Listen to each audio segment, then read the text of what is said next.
Hello à tous, bienvenue dans un nouvel épisode de Mestock. Donc aujourd'hui, je suis accompagnée de Yolande, fondatrice de Bossy. Donc dans cet épisode, on va vous parler du parcours de Yolande, donc pourquoi elle a lancé Bossy, de ses challenges, mais aussi elle va vous partager donc ses idées, sa vision des médias et elle va vous donner également plein de conseils pour vous aussi vous lancer. Let's go! Let's go!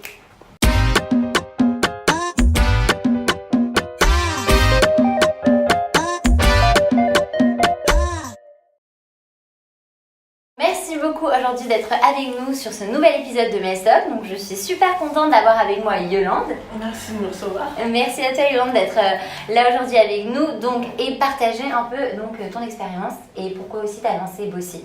Donc avant de commencer, moi j'ai une petite question à te demander Yolande. Si tu devais te décrire en 3 mots, comment tu te décrirais? C'est quelque chose qu'on demande souvent dans Mestock, donc vas-y. Ouais. En 3 mots, ouais. Passionnée. Je suis quelqu'un de très passionné et j'aime ce que je fais et je fais pas ce que je fais à moitié. Je suis aussi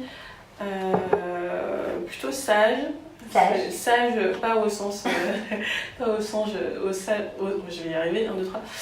Pas au sens petite fille sage, mais au sens avec beaucoup de sagesse. C'est-à-dire que parfois j'ai l'impression d'être une vieille âme, c'est souvent comme ça que me décrivent mes amis. Je m'intéresse beaucoup au sens de la vie, à la philosophie. J'apprends beaucoup des anciens et c'est quelque chose qui m'imprègne beaucoup. Et puis je pense que je suis aussi quelqu'un de très déterminé.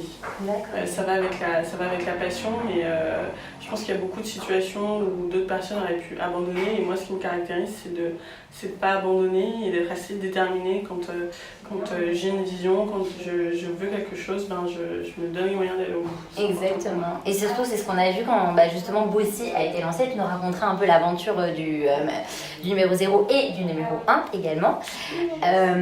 Et du coup, alors, pour les gens qui ne te connaissent pas, Yolande, est-ce que tu peux nous décrire un peu ton parcours, d'où tu viens, où est-ce que tu as grandi finalement et en quoi ça a un peu contribué justement à vouloir que tu lances un média comme Bossy? C'est toujours compliqué de raconter mon parcours, je ne sais jamais exactement par où commencer. Je suis née à Paris, j'ai grandi dans le 93, à Noisy-le-Grand, je ne sais pas si tu connais. Ouais. Ça va, Noisy-le-Grand, big up à tous les gens de Noisy-le-Grand. Et en fait, donc j'ai grandi à Noisy-le-Grand et oui, ça m'a certainement forgé parce que ça m'a donné une culture urbaine, une ouverture d'esprit. Comme tous ceux qui ont grandi dans un environnement hyper cosmopolite et divers, ça m'a aussi forgé parce que j'ai été témoin d'injustice. Il y a des choses qui me semblaient pas normales, et notamment vis-à-vis de l'école, j'avais vraiment l'impression que l'école était censée nous ouvrir des portes et qu'en fait elle nous enfermait. C'est quelque chose qui m'a beaucoup marqué. C'est quoi qui t'a, par exemple, est-ce que tu as une anecdote avec ça? Oui, c'est tout bête, mais c'est assez simple. Des gens qui étaient en maternelle avec moi ou en primaire avec moi ou même après au collège avec moi, alors sont ceux qui sont allés jusqu'au niveau du bac, un bac général n'en parlons pas, et qui ont poursuivi les études après le bac, on est très peu nombreux. Et parce que il y a des conditions sociales qui font que, mais il y a aussi, je pense, beaucoup de l'environnement. Et en fait, les maîtres d'école, les maîtresses d'école, et évidemment, il y a des exceptions, mais beaucoup partaient un peu défaitistes pour nous. Je me souviens d'une conseillère d'orientation qui j'avais dit que j'aimais beaucoup écrire et qui m'a dit le secrétariat, c'est très bien. Mais non.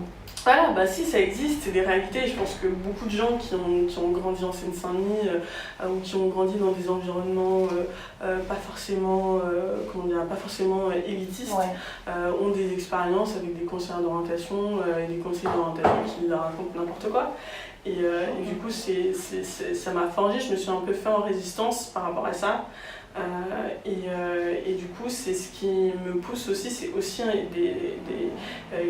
quelque chose qui me pousse aussi aujourd'hui à vouloir ouvrir les portes, aider les gens à réaliser leurs rêves et un peu être la conseillère d'orientation que j'aurais aimé avoir pour le plus grand nombre en fait. Exactement. Et je sais aussi que tu as créé, tu sais, le Sistas Club quand tu étais encore étudiante et tout. Est-ce que tu peux nous en parler un peu pourquoi tu as lancé ça? Ouais, c'est né d'un événement personnel qui m'a fait prendre conscience qu'en fait, encore une fois, qu'il y avait des inégalités et que surtout il y avait des stéréotypes dans la société qui pouvaient être des barrières pour les gens à leur bonheur, à leur épanouissement. Et du coup, c'est à partir de ce moment-là que j'ai fait des recherches, parce que je suis quand même le tempérament très Sciences Po, très scolaire. Il y a un problème, je vais chercher la solution, qu'on dit les sociologues, qu'on dit les chercheurs sur la question. Et du coup, c'est là que j'ai découvert le concept sociologique de menace du stéréotype, que effectivement, quand on est victime de stéréotypes, ça nous empêche notamment d'avoir confiance en soi. Et du coup, je me suis dit, qu'est-ce qui marche pour la confiance en soi et comme d'habitude, les Américains ont un temps d'avance par rapport à nous sur ces sujets-là. Et aux États-Unis, ce qui marchait bien, c'était le peer-to-peer, l'idée de club, l'idée de sororité, de fraternité, d'entraide. Et du coup, je me suis dit, il n'y a pas de choses qui existent comme ça en France, on va le créer. Et du coup, j'étais censée être en pré-pénal à l'époque, préparer les concours administratifs, puis finalement, je me suis rendu compte que ça ne me plaisait pas du tout. J'avais du temps devant moi, j'avais toujours le statut d'étudiante, et je me suis dit, je vais en profiter pour me lancer dans ce projet qui me plaît et on a créé une grosse communauté dont je suis hyper fière, organisé des tas d'événements, fait des e-cours, sorti un agenda. En quelques mois, c'était bien, il y avait une vraie effervescence et une vraie émulation parce que je pense que c'était un projet qui était nécessaire. Ouais. Et du coup, c'est quoi un peu, si tu avais quelque chose à en tirer de cette expérience-là, c'est une des qualités? C'est possible, exactement. Non, c'est finalement c'est à partir de là que je me suis rendu compte, parce que j'avais, comme beaucoup de gens, j'étais très focalisée sur moi et mes études et mon parcours. Et puis c'est à ce moment-là que je me suis rendu compte que en fait, il y a moi, mais il y a le reste du monde. Et que c'est en aidant les autres qu'en fait on se découvre soi-même. Et c'est ça que ça m'a appris que c'est Sistas Club. Et je me suis dit en fait, et ça c'est pour le coup, c'est un test de personnalité qui me l'avait révélé aussi. Que mon talent c'était de révéler le talent des autres. Et du coup, le Sistas Club c'était vraiment ça. Et ça a été la porte d'entrée vers tout ce que j'ai fait par la suite. Exactement, super. Et du coup, Yolande, alors comment, maintenant c'est un peu la question que tout le monde veut savoir, comment t'en es arrivée à lancer Bossy? Est-ce que tu t'es déjà vue, est-ce que tu te voyais vraiment à la tête d'un média comme ça pour les femmes? Non. Mais alors du coup, comment un peu ça a commencé? Et finalement, qu'est-ce qui t'a vraiment poussé à lancer Média? Je sais que c'était en un temps très réduit, finalement tu l'as lancé. Je me souviens quand on était là pour la soirée d'inauguration. Est-ce que tu peux nous raconter un petit peu tout ça, tout l'enchaînement? Pour répondre à la question, est-ce que je me voyais faire ça? Pas du tout. Pas du tout. Pour mes amis, mes proches, ma famille, c'était très évident.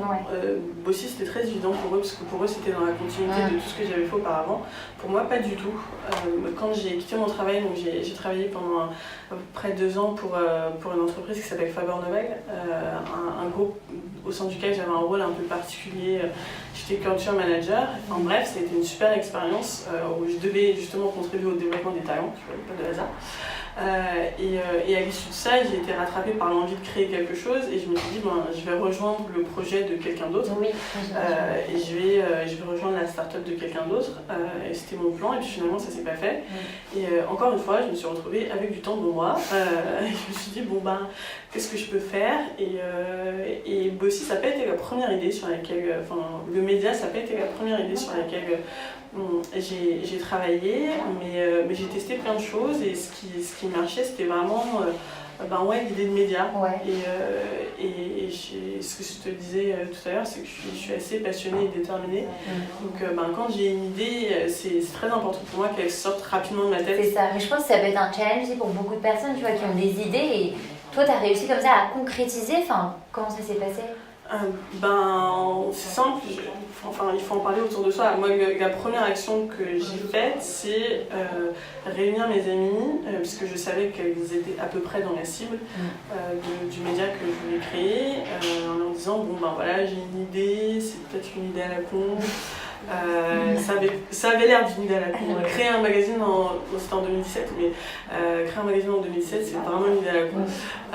Ça regarde une idée à la con. Surtout que c'est pas évident quand on se dit maintenant l'état actuel, le contexte, Ouais, etc. la presse, ça j'allais faire après, je pense que tu rendu compte après. Du coup, voilà, j'ai peut-être une idée à la con, mais je pense qu'aujourd'hui, dans le contexte actuel où l'information, on la reçoit qu'à travers les réseaux sociaux, elle est hyper morcelée, on a une presse féminine qui nous raconte des choses qui nous intéressent pas beaucoup, qui est vachement déconnectée de notre quotidien. Est-ce que ce serait pas cool d'avoir un truc en dehors des réseaux sociaux et d'avoir du contenu qui soit différent de ce qu'on trouve dans les magazines traditionnels? Parce que toi, tu te reconnaissais pas du tout dans les différents magazines? J'ai adoré les magazines féminins, j'ai adoré la presse féminine pendant très longtemps. Ouais. Parce que c'était drôle, parce que c'était péchu, parce qu'il y avait un côté hyper jeune et novateur à leur début, et puis je pense qu'elles se sont essoufflées. Je pense que, je sais rien d'ailleurs, il faut leur poser la question, mais en tout cas moi je m'y retrouvais pas parce que je trouvais ça très déconnecté de ma réalité, et notamment du fait que en fait on travaille, et dans les magazines ça parle jamais de travail, ça parle jamais de oui c'est sympa de voir qu'il y a des actrices qui se payent des robes à des centaines de milliers d'euros. Ouais. Moi mon quotidien c'est pas du tout ça en fait. Exactement. Moi, mon quotidien, c'est je vais bosser, comment je fais pour gérer une manager, comment je fais pour trouver un boulot, comment je fais pour demander une augmentation. Enfin, c'est ça le quotidien des femmes aujourd'hui. Et du coup, j'ai parlé de ça à mes amis qui m'ont dit ah ouais, complètement. Et elles ont commencé à me dire voilà, moi j'aimerais que ça aborde tel sujet, et puis j'aimerais que ça n'aborde pas tel sujet parce que le maquillage et la mode on en a marre, et ça j'aimerais qu'on parle de ça mais sous tel ou tel angle, et en fait elles ont construit ce qui est devenu la ligne éditoriale du média, et ensuite il y a une checklist, créer une revue. Mais ça en plus, j'imagine que tu t'y connaissais pas du tout. Comment t'as fait en fait? En fait, il faut partir du produit fini Ouais. et se dire comment je fais pour aller jusque-là. Comment c'est la question. Une revue, c'est du contenu dedans. Ouais. Donc je me suis dit, il faut d'abord du contenu. Exactement. Et j'ai balancé sur Facebook, LinkedIn. Je suis allée à la recherche de contenu pour créer un truc. Et les gens ont dit, moi je connais un photographe, moi je connais telle personne qui serait trop bien, qu'il faut absolument que tu interviews. Elle serait super. Elle c'est une illustratrice, elle fait des super trucs, etc. Donc, je regardais qui fait des trucs sympas sur internet, puis je me suis constitué ma petite liste, contacté les uns et les autres, et puis j'avais du contenu. Après, une fois que tu as le contenu, il faut se dire il faut du papier ou qui va héberger le contenu. C'est déconstruire vraiment le produit fini pour se dire ok, concrètement comment j'avance. Et en fait, quand on voit les choses de façon méthodique comme ça, c'est plus facile. Je pense qu'il y a beaucoup de gens pour qui c'est difficile de se lancer parce qu'ils s'imaginent une montagne. Ouais, exactement, t'as l'impression que c'est tellement loin encore. Voilà, la montagne est immense. En fait, avant d'aller au sommet de la montagne, il y a plein de petites étapes, et en fait, il faut se concentrer sur les petites étapes. Et puis je m'étais dit, si j'arrive pas à faire une revue papier, c'est pas grave, ce contenu il sera sur le web, j'en ferai un blog, je ferai autre chose. Je pense que ce qui m'aide, c'est que je dédramatise beaucoup de choses. Je suis très détendue par rapport à ce que je fais. À chaque fois, je me dis, c'est pas grave. Non, c'est vrai. Et du coup, en tout, t'as mis combien de temps que les gens sachent?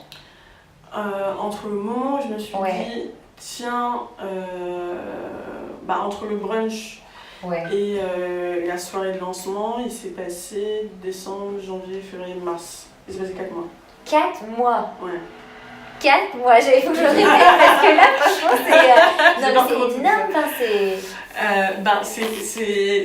C'est fou parce que ça semble, avec le recul, je me dis oui, c'est rapide. Oui. C'est rapide, mais sur le coup, j'avais l'impression que tout était lent, que ça prenait une éternité, que j'étais en retard sur plein de choses, etc. Mais en fait, il y a aussi du fait que c'est un sujet qui me passionne, et du coup, j'ai pas compté mes heures. Mais ça m'a pas semblé très compliqué en fait. Yes. Et alors pour les gens qui n'ont pas forcément lu le magazine Zéro. Vous avez tort. Est-ce que tu peux nous dire un peu quel type d'article, qu'est-ce qu'on peut y retrouver? Ce qui était important pour moi, c'était vraiment de me dire qu'est-ce qui peut inspirer la vie professionnelle d'une femme, de quoi elle a besoin, comment on peut l'aider à ouvrir ses chakras et qu'est-ce qu'on peut lui apporter aussi de très pratique. Donc il y a plusieurs choses dans le magazine. Il y a du contenu d'experts. Donc je suis allée chercher des expertes en business, des expertes en coaching, des expertes en leadership qui écrivent des tribunes et qui donnent leur avis sur certains sujets. Et donc c'était important pour moi d'aller chercher vraiment des experts parce que ça c'est un reproche que je fais souvent avec d'autres médias où parfois on se demande mais qui nous donne ces conseils, on ne sait pas trop. Et puis donc ça c'est un premier contenu. Le deuxième type de contenu c'est des témoignages, des interviews de femmes leaders dans leur domaine, que ce soit des entrepreneurs, que ce soit des managers, des directrices dans l'entreprise. Pour apporter de l'inspiration. Et puis il y a une partie qui me tient énormément à cœur, c'est la partie pratique. Des conseils vraiment concrets, comment on demande une augmentation, comment on crée sa boutique en ligne, comment on lance un business, comment on lance un projet. Il y a vraiment deux piliers, l'inspiration et le conseil concret. D'accord, et ça c'est quelque chose que tu veux garder dans tous les prochains numéros qui arrivent? Toujours garder un équilibre entre l'inspiration, parce que je pense que c'est important de se laisser l'opportunité d'être surpris par des choses. On découvre une entrepreneur, on pense pas forcément à créer sa boîte, mais en découvrant le parcours d'une entrepreneur, on peut se dire tiens, en fait j'avais pas pensé à ça, mais c'est intéressant. Donc je pense que c'est important de laisser du contenu vraiment inspirationnel et puis du concret, des conseils. On a toujours des dossiers. Donc là dans le dernier numéro il y a un dossier sur l'entrepreneuriat pour celles qui ont envie d'être entrepreneurs, un dossier sur d'ailleurs tu peux montrer le dernier numéro avec l'entrepreneur Lisa Gachet que j'aime beaucoup, qui a créé Make My Lemonade et qui vient d'ouvrir une boutique démente que j'ai pas eu encore eu l'occasion de visiter. J'ai hâte de le faire à Paris, 350 mètres carrés. Elle vient de réaliser son rêve. Je suis super contente d'avoir été là pour l'immortaliser. Et c'était important pour toi de l'avoir en couverture? Ouais, c'était important pour moi parce que en fait c'est une personnalité que j'admirais plus jeune. Je regardais son site et je passais mon temps à regarder son site, mais juste à regarder son site parce que je trouvais ça trop beau. Il a fait de belles choses et je trouve sa personnalité aussi hyper intéressante parce qu'elle n'est pas dans la caricature de la femme qui entreprend. Je pense que il y a une image de la femme leader, de la femme entrepreneur qui doit forcément être hyper carriériste, froide, tu vois. Et en fait, elle a une créativité, elle a une image hyper fraîche que je trouve géniale, et en même temps elle a une boîte où elle a une dizaine de salariés, elle ouvre une boutique de 350 mètres carrés. Il faut se rendre compte de la logistique et de la gestion que ça demande. C'est vraiment dingue et elle arrive à faire ça, quoi. Elle arrive à jongler avec les deux et je trouve ça trop fort. C'est pour ça qu'elle est en couverture. C'est pour ça qu'elle est en couverture. Je suis vraiment allée chercher des personnalités. La première c'était Axel Fessendier. Je suis vraiment allée chercher des personnalités qui, moi, personnellement, me font vibrer et m'inspirent beaucoup. Est-ce que tu nous révéleras la troisième, le prochain suspense qui sera sur la couverture du prochain récit? Yes, ok, super. Et alors du coup, Yolande, j'imagine que cette aventure, elle a été pleine de rebondissements, pleine de challenges. S'il y avait un challenge que tu aimerais aujourd'hui nous partager, une erreur que tu as commise et tu t'es dit, il y en a plein. Je sais que c'est un peu difficile de faire le tri, mais s'il y en avait une là que tu voudrais partager avec les gens qui nous regardent et surtout de peut-être pas la refaire, mais comment toi t'as appris en fait de ça? Je pense que les erreurs, il y a deux types d'erreurs. Il y a les erreurs qui sont nécessaires parce que en fait c'est comme ça qu'on apprend et donc ça j'en ai fait plein. La gestion de la logistique, comment on gère la distribution avec la poste, etc. C'est évidemment, j'ai fait plein d'erreurs. Je m'en excuse auprès de tous ceux qui ont pu recevoir leur colis en retard. C'est un gros morceau pour moi, mais c'est comme ça qu'on apprend en fait. Et donc ces erreurs-là, je les regrette pas du tout. coup, je sais pas si vraiment elles peuvent servir de leçon, parce que je suis convaincue que c'est important que les gens acceptent de faire des erreurs. Là où j'ai fait une erreur et je me dis, ah, ça sert de leçon pour plus tard, c'est par rapport à la gestion de, comment dire, c'est par rapport à moi en fait. Tu vois, j'ai pas été suffisamment patiente. Ça, c'est une erreur que j'ai faite. J'ai voulu faire des choses trop vite. Par rapport au magazine, tu veux dire? Ouais, par rapport au magazine, par rapport au projet en règle générale. J'ai tendance à être très déterminée. C'est aussi une qualité comme un défaut parfois. Je peux être déterminée et obstinée, ce qui n'est pas une bonne chose. Donc voilà, la gestion de ça, apprendre à être patiente, c'est des petites erreurs que j'ai faites et que je ne referai pas aujourd'hui. Ok, top. Bah écoute, merci beaucoup Yolande. On va passer aux questions de la communauté. J'en ai choisi 2. Donc, celle de Julien, donc 17 ans, qui te demande de quoi es-tu le plus fier aujourd'hui? Bon, on imagine la macro question. De quoi es-tu le plus fier? Je pense que je suis hyper fière de la communauté qu'on est en train de créer. Yes. Et de la diversité des gens et en même temps de la qualité du truc. Je sais pas comment t'expliquer, mais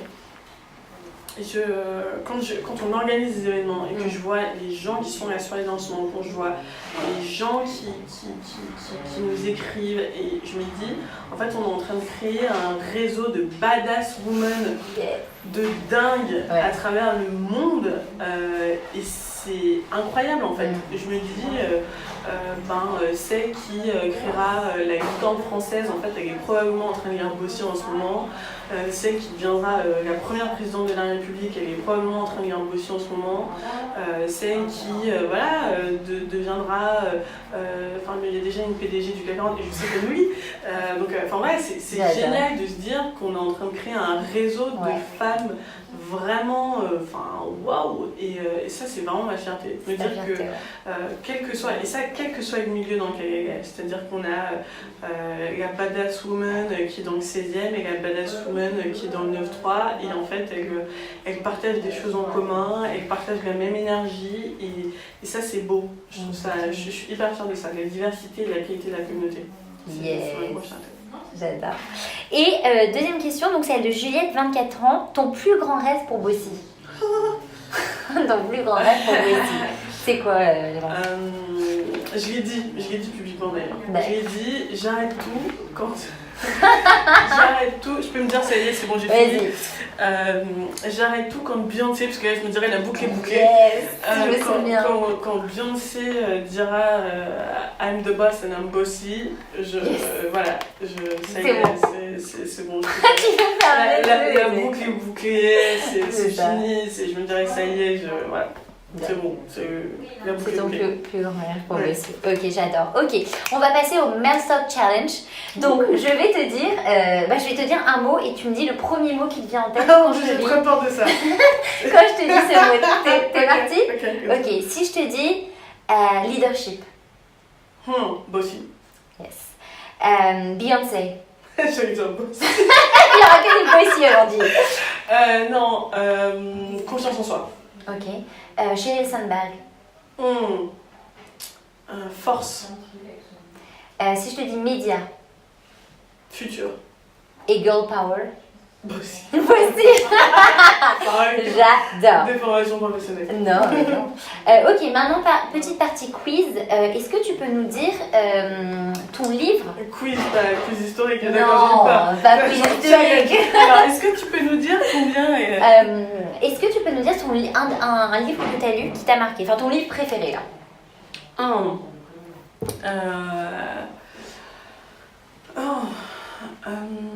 C'est très difficile d'en sortir qu'un.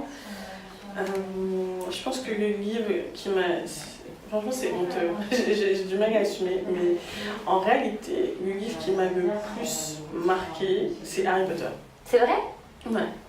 Je pense que c'est le livre qui m'a le plus apporté étant ado et qui m'a vachement aidée en fait. Je trouve qu'il y a une dimension philosophique qu'on oublie dans Harry Potter.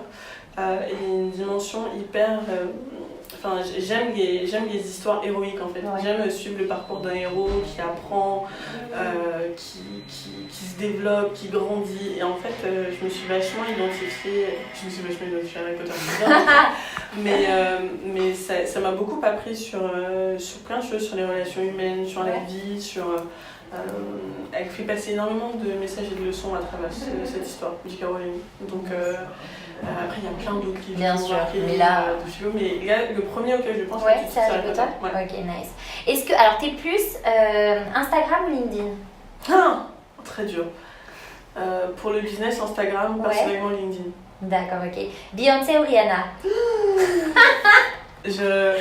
Je peux pas. Ouais.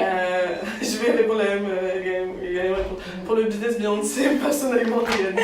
J'adore. Ton compte Instagram préféré ou un compte que tu aimes bien suivre régulièrement, que tu voudrais partager avec nous?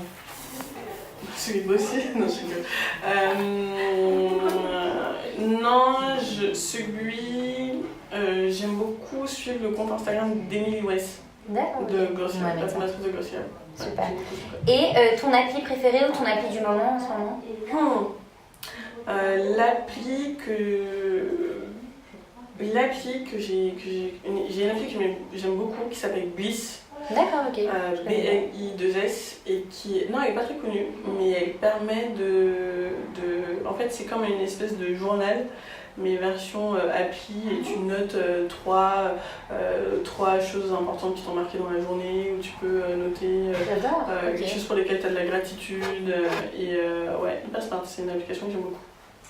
Top, bah écoute, merci beaucoup Yolande. Si tu avais un dernier mot, un dernier petit conseil, n'importe quoi que tu veux faire partager aujourd'hui à la communauté Mess Dog, achetez Bossy. One last tip, quelque chose. Je dirais que c'est très cliché dans la communauté de développement personnel de dire ça, mais je me suis rendu compte que c'était un des principaux freins pour les gens à se lancer. C'est on est la somme de notre entourage, on est la somme des 5 personnes avec lesquelles on passe le plus de temps. Faites attention aux 5 personnes avec qui vous passez le plus de temps. Yes, merci beaucoup Yolande. Eh bien, écoutez, j'espère que cet épisode vous aura plu. On vous mettra donc tous les liens pour suivre Bossy, donc le compte Instagram, la page Facebook et bien sûr le site internet quoi. Pour que vous aussi vous lisiez le prochain numéro. Merci beaucoup Yolande et retrouvez-nous à un prochain épisode de Mess Dog.